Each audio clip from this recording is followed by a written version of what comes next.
여러분 안녕하십니까? 팡터바 21번째 시간입니다. 잘 오셨어요. 마태복음 5장 17절부터 20절까지를 오늘 여러분과 함께 생각하려고 합니다. 오늘 주제는 율법이 되겠습니다.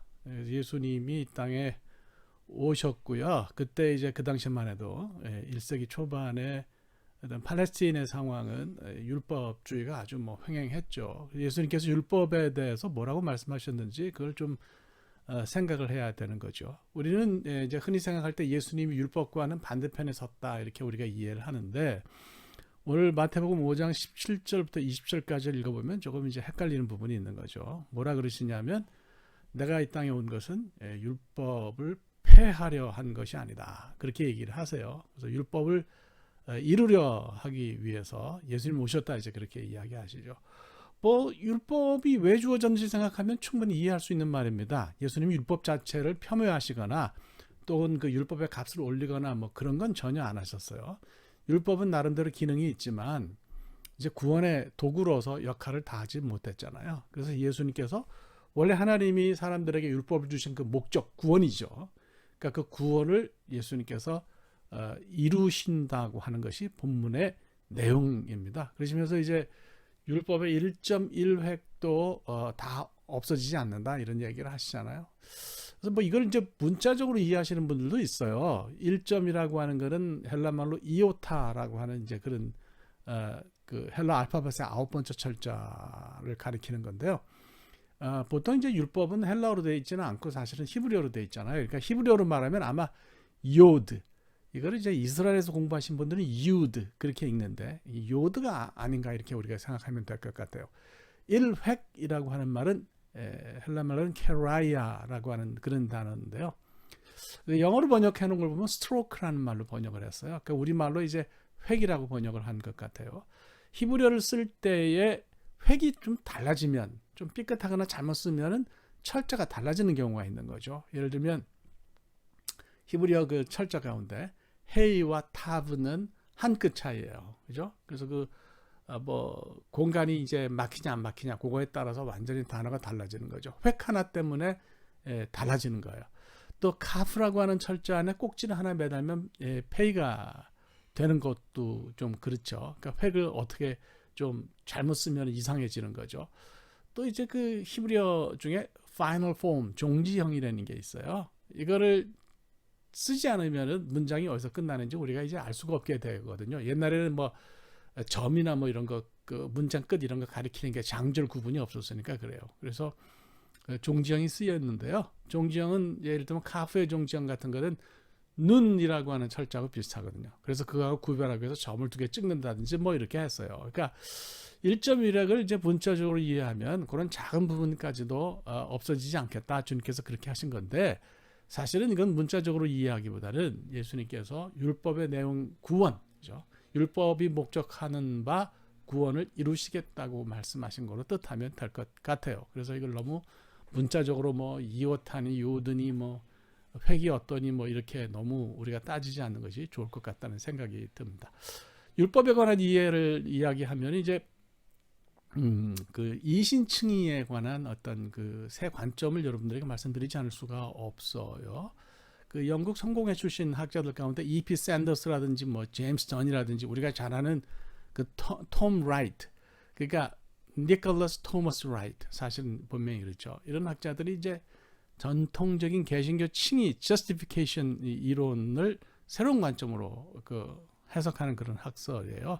이 사람들 학설에 따르면 1세기 유대주의의 관점을 가지고 칭의를 좀 이해해야 되는 거라고 이야기를 하죠. 그래서 우리가 이제 쉽게 얘기하면 지금 예수 그리스도를 믿음으로 믿는 사람들에 대해서는 법정적으로 의롭게 된다고 하는 하나님의 선언이 있다고 우리가 생각하는데 이 사람들은 이제 이렇게 생각하지 않고 그 지속적인 행위와 종말론적인 구원의 완성을 주장해요. 그러니까 우리가 믿음으로 의롭게 된다 이게 아니고 계속해서 올바로 믿고 율법을 준수해야 이제 종말에 가서 구원이 완성된다 이렇게 이야기를 하는 거죠. 그래서 아주 설왕설래가 많고요. 굉장히 논쟁이 뜨겁습니다. E.P. 샌더스 같은 사람은 유대인의 율법 준수라고 하는 것은 이미 그 사람들이 그 언약 백성이니까 그 신분을 유지하기 위한 그런 수단이지 무슨 언약 백성이 되기 위한 건 아니라고 그렇게 이야기를 합니다. 그래서 이거는 조금 전통적으로 이신칭의를 믿어왔던 사람들에게는 충격이다 이렇게 생각을 하는 거죠. 그래서 저는 뭐 그래요. 뭐 잘 모르겠어요. 이거에 대해서 뭐 제가 신약을 전공한 사람도 아니고 학문적으로 뭐 이야기하기는 뭐하지만 분명하게 제가 말씀드리고 싶은 것은 있죠. 그게 뭐냐? 첫째로는요. 율법은 구원에 있어서 해결책이 아니라는 거예요. 어떤 구원의 전제는 절대 아니라는 거죠. 샌더스가 이제 뭐 그 이스라엘 백성은 유대인들은 다 이미 언약 백성이니까 그 신분을 유지하기 위한 수단으로 그 사람들은 율법을 그렇게 지킨 거다 이렇게 얘기 하더라도 뭐 그 얘기를 경청하더라도 유대인들은 그거 실패했어요. 그럼 바울은 뭐라고 이야기하느냐면 그걸 실패했으면 더 이상 너희들 언약 백성이라고 말할 수 없다는 것이 로마서나 고린도전후서에 분명히 있거든요. 그러니까 이것을 우리가 좀 조심해서 이야기해야 될 필요가 있다 이렇게 생각합니다. 두 번째로 예수 그리스도를 통한 복음만이 하나님이 율법을 주신 원래 목적을 달성한다고 저는 그렇게 생각합니다. 그럼 구약과 신약을 어떻게 구별합니까? 뭐 많은 분들이 구약은 예수님 오기 이전, 신약은 예수님 오신 이후에 뭐 그 하나님 말씀을 기록한 거라고 이야기하는데 그 틀린 것은 아니지만은 구약은 옛 계약이죠. Old Testament, Old Contract이란 뜻이죠. 그죠? Old Contract은 옛 계약은 하나님과 이스라엘 백성만이 맺은 계약이에요. 그런데 이제 이거는 율법이 그 안에 중심이 있는데요. 이것 가지고는 세계 만민을 구원하실 수 없으시잖아요. 그래서 그 이스라엘을 벗어난 나머지 세상 모든 사람들과 함께 새로운 계약을 맺으셨어요. 그래서 New Testament예요. 예, New Contract이라고 하는 그런 뜻이고요. 그 새로운 계약의 핵심은 율법이 아니라 예수 그리스도의 복음이고 믿음이라고 하는 거죠. 이런 새로운 계약이 필요했던 이유는 율법으로는 구원을 얻을 수 없다고 하는 것이 너무 분명한 거고요. 또 이것이 성경이 이야기하는 바라고 저는 그렇게 생각을 합니다. 그리고 이제 세 번째로 이신칭의를 통해서 그러니까 믿음으로 의롭게 된다는 것을 통해서 순간적으로 구원 얻는 거냐 아니면 종말까지 가봐야 하는 거냐. 제가 볼 때 이신칭의 이론은 그렇게 쉽게 거부할 수 있는 건 아닙니다. 저는 누구든지 믿음으로 구원받는다고 저도 확신합니다. 예, 그래서 구원이 믿음을 통해서 선언적으로 주어진다는 전통적인 가치를 저는 지향하고 그걸 받아들여요.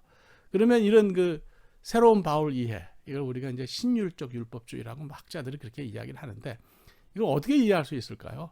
이것도 이론이니까 그냥 이론이 있나 보다 그러고 읽으시면 될 것 같고요. 들으시면 될 것 같고요. 여기에 얽매일 필요는 없다고 생각합니다. 단지 우리가 성화, sanctification의 관점에서 이걸 볼 필요는 있다고 생각해요.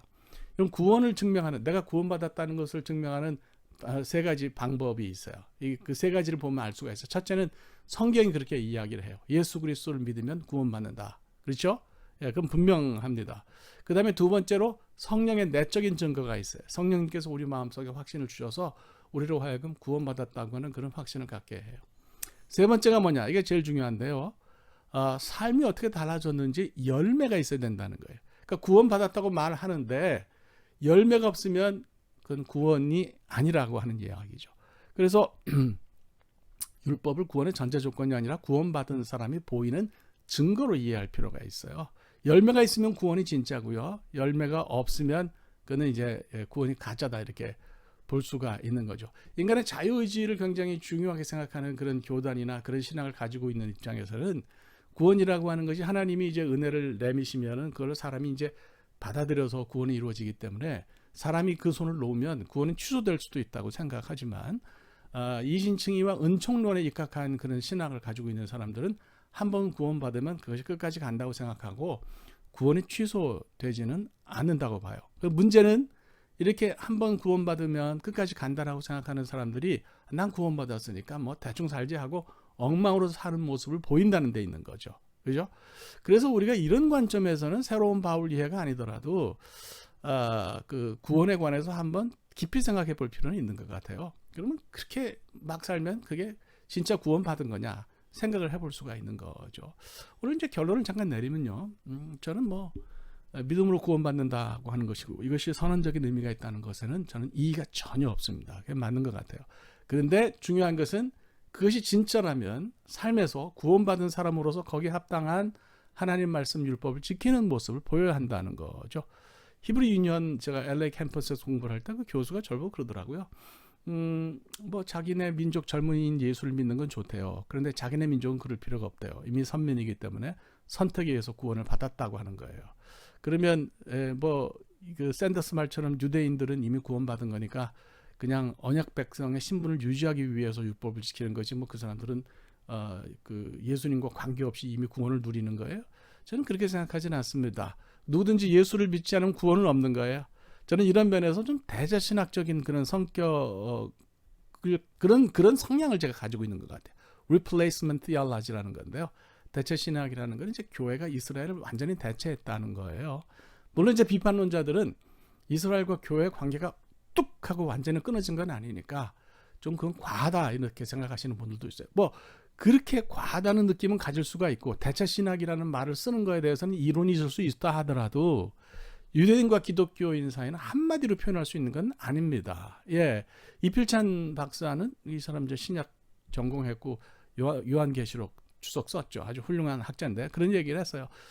문맥에 따라서 구약과 신약 사이에 이스라엘과 교회 사이에 연속성이 있기도 하지만 불연속성이 있기도 하다 이렇게 얘기합니다.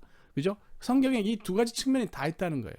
제가 볼 때는 그게 맞는 것 같은데 중요한 건 연속성이라고 하는 것은 예수님 복음과 관련성 아래에서만 우리가 인정하는 거지 예수님 아니면 사실 그런 연속성에 대해서는 이스라엘과 교회 사이의 연속성에 대해서는 이야기할 필요가 없는 거예요. 그래서 제가 볼 때는 두 가지를 분명히 하면 될 것 같아요.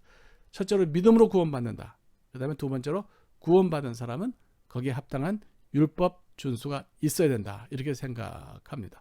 그래서 이 권호독 박사는 이제 그렇게 얘기를 합니다. 우리가 예수 그리스도를 믿고 구원받은 사람으로서 성령의 역사를 통해서 율법을 지킬 수 있도록 그렇게 되면 예수 그리스도의 장성한 분량에 이르도록 우리가 성장하는데 그걸 하지 않아서 율법주의 오류에 빠지거나 율법 폐기론 오류에 한국교회가 빠졌다 이런 얘기를 합니다. 하이델베르크 교리문답을 보면 율법은 우리에게 구원받은 사람이 어떻게 살아야 하는지를 가르쳐주는 역할을 해요. 그래서 뭐 구원받았으니까 구원에 합당하게 은혜 감사하면서 제대로 살아야 한다고 생각합니다. 좀 내용이 좀 딱딱했나요? 예, 오늘 여기까지 하겠습니다. 뭐 정리 잘 하시기 바랍니다. 감사합니다.